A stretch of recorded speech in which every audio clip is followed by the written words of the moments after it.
राधे राधे दोस्तों। आज हम आपको सुनाएंगे एक बहुत ही अच्छी कहानी, कैसे एक पिता ने अपने पुत्र को मरवा दिया। अगर आपको हमारी कहानी पसंद आए तो प्लीज़ हमारे चैनल को लाइक करें, सब्सक्राइब करें और शेयर करें। बहुत समय पहले की बात है। राजा और जमींदारों का समय था। फूलपुर के जमींदार ठाकुर शमशेर सिंह का रुतबा राजभवन में भी माना जाता था। वे बहुत ही कोमल हृदय और सज्जन व्यक्ति थे। अपनी जनता के साथ उनका बहुत ही अच्छा व्यवहार था। उन्हें हर खुशी सभी सुख थे, सिवाय एक ही दुख था उनके जीवन में। शादी के 10 वर्ष बीत जाने के बाद भी अब तक उनकी कोई संतान नहीं हुई थी। इसके लिए वे अक्सर सोच में पड़ जाते थे और दुखी हो जाते थे। जाने उनकी किस्मत में क्या लिखा है, उनकी संतान होगी भी या नहीं होगी, यह सोच सोच कर ठाकुर साहब बहुत ही दुखी रहते थे। वे धर्म कर्म में बहुत विश्वास रखते थे। उनके दरवाजे से कोई भी साधु सन्यासी कभी भी खाली हाथ नहीं जाता था।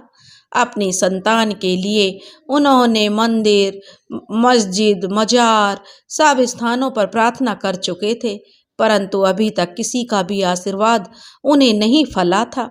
और सभी यह बात मान चुके थे कि शायद ठाकुर साहब को संतान का सुख है ही नहीं। ठाकुर साहब के पड़ोस में एक पंडित ब्रह्मानंद नाम के रहते थे। वे बहुत ही विद्वान पंडित थे। उन्होंने अपनी ज्योतिषीय गणना करके बताया कि ठाकुर साहब को एक पुत्र रतन का योग है और वह अवश्य होगा। इसके लिए उन्होंने ठाकुर साहब और ठाकुराइन से पूजा पाठ भी करवाया था। ईश्वर की कृपा कहें या पंडित जी का आशीर्वाद, पूजा के कुछ दिन बाद ही उनकी पत्नी गर्भवती हो गई। ठाकुराइन के गर्भवती होने का समाचार मिलते ही ठाकुर साहब प्रसन्नता से फूले न समाये। उन्होंने पंडित जी को दक्षिणा में बहुत सारा धन दिया और अपने होने वाले पुत्र के लिए आशीर्वाद लिया। साथ ही उसके भविष्य का हाल बताने का भी आग्रह किया। पंडित जी ने कहा, यजमान, बच्चे के जन्म के बाद ही उसके जन्म समय के लगन के अनुसार उसकी कुंडली बनाई जा सकती है और उसके आधार पर ही भविष्यवाणी की जा सकती है। तो अभी मैं आपके होने वाले बच्चे के विषय में कुछ भी बताने में असमर्थ हूँ। हाँ, एक बात निश्चित है कि ठाकुराइन की आने वाली संतान निश्चित रूप से पुत्र ही होगी। ठाकुर शमशेर सिंह पंडित जी से कहने लगे, पंडित जी, आप उसकी कुंडली कैसे बनाएंगे? मैं उसका जन्म समय कैसे बता पाऊंगा? आपको तो लगातार हमारे साथ रहना पड़ेगा, तभी मुझे बच्चे के जन्म के तुरंत बाद बच्चे का भविष्य मालूम हो पाएगा। पंडित जी कहने लगे, ठाकुर साहब, मुझे आपके साथ रहने की आवश्यकता नहीं होगी। समय जानने का एक और उपाय है। आप पुत्र जन्म की सूचना तत्काल मेरे घर आप एक पत्थर उछाल कर दे देना, मुझे पता चल जाएगा। उसी समय के अनुसार मैं आपके पुत्र की कुंडली बना दूंगा, क्योंकि यह उस समय की बात है जब घड़ियों का आविष्कार नहीं हुआ था। ज्योतिषी अपने विशेष गुण से समय का ज्ञान प्राप्त करते थे। पंडित जी ने घर में पत्थर फेंकने का निर्देश तो दे दिया था, क्योंकि ठाकुर साहब के पास घड़ी तो थी नहीं जो समय नोट करके वह रखते आज की तरह। ठाकुर साहब ने स्वीकृति दे दी। गर्भ अवस्था के समय ठाकुराइन की पूरी देखभाल की गई, उनका पूरा जो ध्यान रखा गया। समय धीरे धीरे बीतने लगा।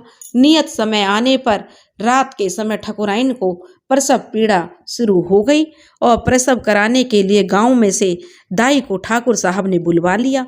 साथ ही पंडित जी के घर भी सूचना दे दी कि वे जगे रहें, किसी भी समय उन्हें पुत्र जन्म की सूचना दी जा सकती है। पंडित जी सूचना प्राप्ति की आशा के लिए अपने मकान के आंगन में ही प्रतीक्षा करने लगे। आखिर निश्चित समय आ ही गया।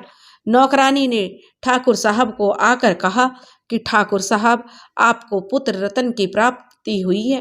ठाकुर साहब यह सूचना सुनकर फूले न समाये। उनकी खुशी का तो कोई पारावार नहीं था। उन्होंने नौकरानी को अपने गले का हार तोड़कर दे दिया। तब तक दाई माँ भी ठाकुर साहब को सूचना देने पहुंच गई। दाई माँ की सेवा से प्रसन्न होकर ठाकुर साहब ने उसे अपने गले से उतार कर सच्चे मोतियों की माला उपहार में दे दी। इसके बाद ठाकुर साहब ने पंडित जी को सूचना देने भेज दिया। उन्होंने एक बड़ा सा पत्थर उठाया और पंडित जी को आवाज लगाकर उनके आंगन में पत्थर फेंक दिया। पत्थर फेंक कर घर में वे अपने घर के भीतर आ गए। पंडित जी ने पत्थर गिरने का समय नोट कर लिया और समय की गणना करके उसी समय बैठ गए बालक की कुंडली बनाने के लिए।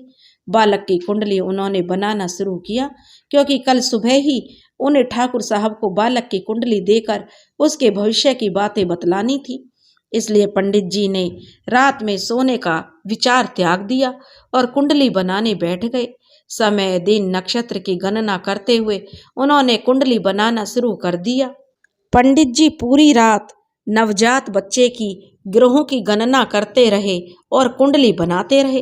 प्रातःकाल कुंडली बनाना समाप्त होने के बाद उन्होंने अपने नित्य कर्म किए और पूजा पाठ समाप्त की। उसके बाद ठाकुर साहब के घर की ओर चल दिए। ठाकुर साहब ने पंडित जी का स्वागत बड़ी ही खुशी मन से किया। आज उनकी खुशी का कोई ठिकाना नहीं था और उन्होंने ठाकुर साहब को ने जो पंडित जी को बैठने के लिए आसन दिया, उसके बाद उनके सामने हाथ जोड़कर कहने लगे, पंडित जी क्या कह रही है आपकी गणना, क्या होगा मेरे पुत्र का भविष्य? पंडित जी कहने लगे, यजमान वैसे तो आपका बेटा बहुत गुणी, विद्वान और यशस्वी होगा, संसार में उसका नाम होगा, परंतु एक ही गड़बड़ है कुंडली में जिसने मुझे विचलित करके रख दिया है। ठाकुर साहब कहने लगे, पंडित जी आप घबराएं नहीं, जो कुछ भी गड़बड़ है आप मुझे निसंकोच होकर बताएं। पंडित जी कहने लगे, ठाकुर साहब इस बच्चे की कुंडली के ग्रहों की गणना करके पता चल रहा है कि यह अपनी युवा अवस्था में आपकी मौत का कारण बनेगा। ठाकुर साहब कहने लगे, ऐसा कैसे हो सकता है भला? पंडित जी कहने लगे, मैं भी आश्चर्यचकित हूँ, कोई पुत्र ऐसा कैसे कर सकता है? ठाकुर साहब कहने लगे, लेकिन पंडित जी मैं समझा नहीं, मैं इसके कारण मृत्यु को प्राप्त होऊंगा या इसके द्वारा मुझे मृत्यु मिलेगी? पंडित जी कहने लगे, ठाकुर साहब सिर्फ कारण ही यदि यह बालक रहता तब मुझे इतना आश्चर्य नहीं होता, परंतु आश्चर्य तो यह है कि यह अपने पिता का वध करेगा, यानी कि यह हाथी के पैरों तले आपको कुचलकर मार डालेगा। मैं इसलिए आश्चर्यचकित हूँ कि जो इतना विद्वान, गुणवान और सभ्य होगा वह भला ऐसा कैसे कर सकता है, परंतु उसके ग्रहों की गणना से यही मालूम हो रहा है कि वह अपने पिता का संहार करेगा, इसलिए यह उसकी कुंडली है। यह कहकर पंडित जी ठाकुर साहब को कुंडली देकर चले गए। आज पंडित जी इतने दुखी थे कि उन्होंने ठाकुर साहब के घर का पानी भी पीना स्वीकार नहीं किया। इस बच्चे की कुंडली की बात सुनकर और पंडित जी की भविष्यवाणी से ठाकुर साहब भी बहुत ही चिंतित हो गए। उन्होंने जल्लादों को बुलवाया और उस बच्चे को जंगल में ले जाकर मार डालने का आदेश दिया कि ऐसा बच्चा जी कर भला क्या करेगा जो अपने पिता की हाथी के द्वारा जान ले ले। जल्लाद बच्चे को लेकर जंगल में चले गए और उसकी हत्या करने के लिए जंगल में पहुंच गए। उन्होंने स्थान की तलाश की जहां पर बच्चे को मारकर जमीन में गाड़ दें। स्थान तलाश करने के बाद उन्होंने बच्चे को जमीन पर लिटाया और वहां की जमीन खोदना शुरू कर दी। बच्चे की समाधि बनाने के लिए वे जमीन खोद ही रहे थे, तभी बहुत जोरों से आंधी आई और बारिश होना शुरू हो गई। वह बारिश से बचने के लिए जल्लाद इधर उधर स्थान खोजने लगे। अपने बचाव करने में वह भूल भी गए कि बच्चा जमीन पर पड़ा हुआ है। उन्हें एक झोपड़ी दिखाई दी जिसमें जाकर उन्होंने शरण ली।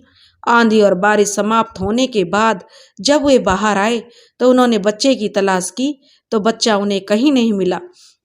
पहले वे सोच रहे थे कि बारिश में बच्चा वैसे ही मर गया होगा और वह एक बालक की हत्या के पाप करने से बच गए। जब उन्हें बच्चा कहीं भी नहीं मिला तो उन्हें लगा शायद कोई जंगली जानवर, शेर या बाघ बच्चे को उठाकर ले गया होगा और अपना भोजन बनाने के लिए उसे खा गया होगा। उन्होंने खुदाई की गई मिट्टी को फिर से खड्डे में डाल दिया और वापस आकर ठाकुर साहब को बच्चे को मार देने की झूठी जानकारी दे दी। धीरे धीरे इस घटना को कई बरस बीत गए। अब ठाकुर साहब और ठकुराइन दोनों बूढ़े हो गए थे। इसके बाद उनके घर में किसी और संतान का जन्म नहीं हुआ। ठाकुर साहब बहुत दुखी रहते थे। अब वह कभी कभी अपने नन्हे से बच्चे को याद करके रोते रहते। अकेले में वे चुपचाप रोते थे। ठकुराइन भी अपने बच्चे को याद करके रोती थी। ठाकुर साहब यह सोचने लगे कि वह बच्चा बड़ा होकर तो मुझे मारता, मुझे कम से कम बच्चा तो मेरा रहता। जाने कैसी घड़ी आई कि मैंने ऐसा निर्णय लिया और अपनी ही संतान को मरवा दिया। उसकी तो किस्मत में लिखा था मुझे मारना, परंतु मेरी किस्मत में भी क्या यही लिखा था? मैं तो समझदार था, बड़ा था, मैंने ऐसा भयंकर पाप कैसे किया? यह सोच सोच कर ठाकुर साहब दुखी होते रहते। इस दुख के कारण वह अपनी उम्र से भी अधिक लगने लगे थे। वे पहले भी दयावान और प्रजा के प्रिय थे, अब और भी अधिक हो गए थे। उन्होंने जीवन में एक ही तो पाप किया था, और वह भी सबसे अधिक भयंकर, जिसकी कोई माफी नहीं हो सकती थी।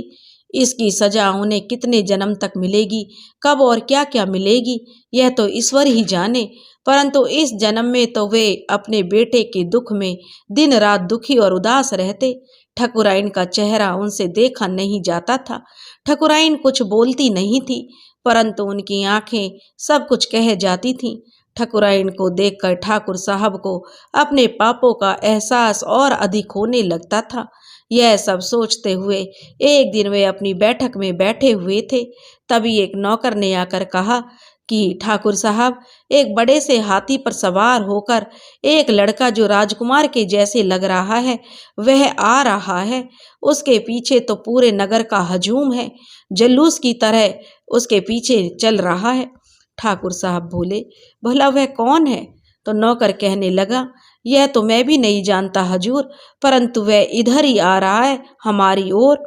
ठाकुर साहब को आश्चर्य हुआ, इतना बड़ा जल्लूस लेकर जो कौन आ रहा है उनके घर?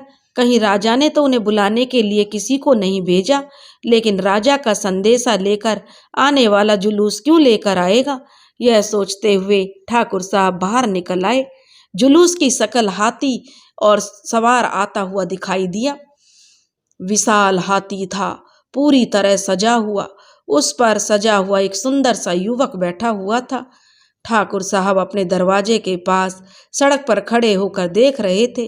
वास्तव में इधर ही हाथी आ रहा था, और हाथी के पीछे पीछे नगर के बहुत सारे लोग थे।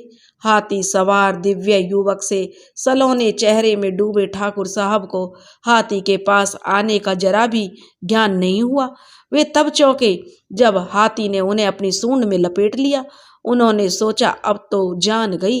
अचानक उनके दिमाग में आया, क्या हाथी सवार युवक उनका पुत्र है? उन्हें पंडित जी की भविष्यवाणी याद आ गई। उनका पुत्र उन्हें हाथी से कुचल कर मार डालेगा। परंतु यह क्या, हाथी ने उनके ऊपर पांव नहीं रखा, बल्कि अपनी सूंड में लपेट लिया। शायद अब आगे वह उन्हें पटक देगा। यही सोच ही रहे थे ठाकुर साहब कि हाथी ने उन्हें सूंड में लपेटते हुए अपनी पीठ पर बैठा लिया। वे हाथी की पीठ से गिर ही जाते, तभी ऊपर बैठे युवक ने अपनी बाहों में उन्हें समेट लिया और उन्हें अपने सामने बिठा लिया। और हाथी तो अब रुक चुका था। उनके घर के पास युवक ने हाथी को बिठाया और स्वयं उतरने के बाद सहारा देकर ठाकुर साहब को भी नीचे उतारा। शोरगुल सुनकर ठकुराइन भी बाहर आ गई थी। युवक ने उनके चरण स्पर्श किए और फिर ठाकुर साहब के भी चरण स्पर्श किए और दोनों को अपनी बाहों में समेटे चार दीवारी के अंदर आ गया। ठाकुर साहब ने पूछा, युवक, मैंने तुम्हें पहचाना नहीं, तुम कौन हो और यहाँ क्यों आए हो, और तुम हमें यह सम्मान क्यों दे रहे हो? पहले तुमने अपने हाथी के द्वारा मुझे अपने पास बैठाया और फिर मेरे चरण छू रहे हो, मेरी पत्नी के भी चरण छू रहे हो, और फिर हमें लेकर हमारे घर में ऐसे आ रहे हो जैसे यह तुम्हारा ही घर हो। वह युवक मुस्कुराया। उसने कहा, हाँ पिताश्री, आपने सही कहा, यह घर तो मेरा ही है, क्योंकि आप दोनों मेरे माता पिता हैं। ठाकुर साहब आश्चर्यचकित रह गए। सबसे पहले उन्होंने अपने नौकर से बाहर हाथी के भोजन की व्यवस्था करने और खड़ी हुई भीड़ को भी सम्मान सहित बैठाकर उनका स्वागत करने का आदेश दिया। फिर युवक सहित अपने कक्ष में बैठ गए। युवक को भी बैठाया और पति पत्नी भी वहां आकर बैठ गए। इसके बाद उन्होंने युवक से पूछा, अब तुम अपनी सारी बातें मुझे खुलकर बताओ, क्या बात है? तुम मेरे पुत्र कैसे हो सकते हो? मेरे पुत्र को तो मैंने अपने हाथों से मारने के लिए जंगल में भेज दिया था, जल्लादों के हाथ। फिर मुझ पापी के पास मेरा पुत्र कैसे आया? तब वह युवक बोला, पिताश्री, यह सही है कि आपने मुझे मारने के लिए भेजा था और अपने विश्वास पात्र जल्लादों के हाथ, परंतु वहां आंधी तूफान आने के कारण वे मुझे जमीन पर खुले आकाश के नीचे छोड़कर स्वयं बारिश से बचने के लिए झोपड़ी में चले गए। इसी बीच राज्य ज्योतिषी भी उधर से जा रहे थे। उन्होंने जब वन में मुझे देखा तो अकेले तो मुझे गोद में उठा लिया और अपने साथ ले गए। उन्होंने ही मेरा पालन पोषण किया। आज मैं अपनी सच्चाई जानने के बाद और आपका पता लगाकर उनके आदेश से ही आपसे मिलने आया हूँ। ठाकुर साहब कहने लगे, जब तुम मेरे पुत्र हो तो तुमने हाथी से मुझे कुचलवा कर मारा क्यों नहीं? सम्मान सहित हाथी के ऊपर क्यों बैठाया? अब आगे भविष्य में मुझे कुचलोगे क्या? तब वह युवक बोला, नहीं पिताश्री, मैं अपने पिता को कैसे मार सकता हूँ? मैं आपको कुचल नहीं सकता। मेरे द्वारा तो आपका सम्मान बढ़ेगा, मेरा नाम होगा, मेरे नाम के साथ पिता के रूप में आपका भी नाम होगा। ठाकुर साहब कहने लगे, ऐसे कैसे हो सकता है? पंडित जी ने तो कहा था कि तुम अपने पिता को हाथी के पांव के नीचे कुचल कर मृत्यु को प्राप्त करोगे। तो क्या उनका ज्योतिष झूठा था? युवक बोला, नहीं पिताश्री, उनका ज्योतिष झूठा नहीं था, उनके समय की गणना झूठी थी। उन्होंने मेरा जो जन्म समय माना था, उस समय के अनुसार मेरा जन्म होता तो वास्तव में मैं अपने पिता का हत्यारा होता और हाथी के पांव तले आपको कुचल डालता, परंतु मेरा जन्म उससे पहले हो गया था। ठाकुर साहब कहने लगे, ऐसे कैसे हो सकता है? उन्होंने कहा था मुझे पत्थर फेंककर सूचना देने के लिए, और मैंने सूचना दी, तो उन्होंने गलत गणना कैसे की? युवक कहने लगा, पिताजी, आप याद करने की कोशिश कीजिए, मेरे जन्म के तुरंत बाद आपने पत्थर फेंका था या कुछ देर हुई थी आपको पत्थर फेंकने में? ठाकुर साहब याद करने लगे और उन्हें याद आया, वास्तव में उस दिन देर तो हुई थी। पहले नौकरानी को और फिर दाई को उन्होंने बख्शीश दिया था। उनकी बात सुनने के बाद जाकर उन्होंने पत्थर फेंका था। उन्होंने यह बात युवक को बताई। युवक ने कहा, बस पिताश्री, इन्हीं कुछ क्षणों के अंतर के कारण भविष्यवाणी में अंतर आ गया। आपके द्वारा पत्थर फेंके जाने के समय के अनुसार उन्होंने मेरे जन्म के समय की गणना की, परंतु उसके काफी पहले मेरा जन्म हो चुका था। समय के इसी अंतराल के कारण भविष्यवाणियां बदल गई। ठकुराइन ने अपने बेटे को गले लगा लिया और हिचकियां ले लेकर रोने लगी। युवक भी अपनी माँ से कहने लगा, माँ, अब क्यों रो रही हो? अब तो खुश होने के दिन हैं, दुख के बादल छट चुके हैं। ठाकुर साहब कहने लगा, हाँ बेटा, अब तो हम बूढ़े हो गए हैं, अब हम यह जिम्मेदारी या जमींदारी नहीं संभाल सकते। अब यह सब अपनी विरासत तुम ही संभालो। विरासत तो आप ही संभालेंगे पिताश्री, अभी आपकी उम्र ही क्या हुई है और मैं राज ज्योतिषी बनने जा रहा हूँ, क्योंकि मुझे मेरे पालक पिता ने आदेश दिया है अपने स्थान पर राज ज्योतिषी का दायित्व संभालने की। आपकी आज्ञा की अवहेलना नहीं कर सकता, क्योंकि सच पूछिए तो उनके द्वारा ही मुझे नया जीवन मिला और उनकी कृपा से आज मैं शिक्षित और विद्वानों में गिना जाता हूँ। उनके पुत्रों ने उनकी विद्या में रुचि नहीं दिखाई। मेरी रुचि देखकर उन्होंने मुझे अपना शिष्य बनाया और अपनी सारी विद्या मुझे सिखलाई। कुछ भी तो बचा कर नहीं रखा उन्होंने, और अब उन्होंने राजा साहब से अपने स्थान पर मुझे रखने की सिफारिश कर दी है। वह सिर्फ सलाहकार रहेंगे, मुझे जहाँ भी समस्या आएगी उसका समाधान करेंगे। उन्होंने ही मुझे आदेश दिया है, यह बताकर कि अपने असली माता पिता वह नहीं है। उनके प्रयास और विद्या से मुझे मेरे माता पिता की जानकारी और जन्म स्थान के संबंध में पता चला है। आपके संबंध में पता चलने पर मेरे पालक पिता ने मुझे आदेश दिया कि आपसे मिलने और आपसे आशीर्वाद लेने के लिए मुझे आशीर्वाद दें, जिससे कि मैं राज ज्योतिषी का कार्यभार संभाल सकूं। मुझसे अधिक भाग्यशाली कौन होगा जिसके दो दो माता पिता हैं। ठाकुर साहब ने उस युवक को गले लगा लिया, क्योंकि वह उनका बेटा था। शक की अब कोई गुंजाइश नहीं थी। ठाकुर और ठाकुराइन ने उन्हें आशीर्वाद दिया और कहा, सदा उन्नति करो पुत्र, यशस्वी बनो। तुम्हारे पालक पिता का हम पर बहुत अधिकार और उपकार है। उन्होंने तुम्हें जीवन के साथ साथ मुझे भी तुम नया जीवन दिया है। मेरे पाप को भी थोड़ा कम कर दिया है। उनसे मेरा नमन कहना। मैं तुम्हें यहाँ अपने प्रेम बंधन में बांध कर रोकूंगा नहीं। तुम्हारा क्षेत्र बहुत बड़ा है, जाओ अपने विशाल कर्म क्षेत्र में जाकर यशस्वी होने का कर्म करो और दोनों कुलों का नाम रोशन करो। आपको अपना बिछड़ा हुआ पुत्र मिल गया। भाग्य लेख में जो लिखा होता है वही होता है। दोस्तों, अगर आपको हमारी कहानी पसंद आई हो तो प्लीज़ हमारे चैनल को लाइक करें, सब्सक्राइब करें और शेयर करें। राधे राधे।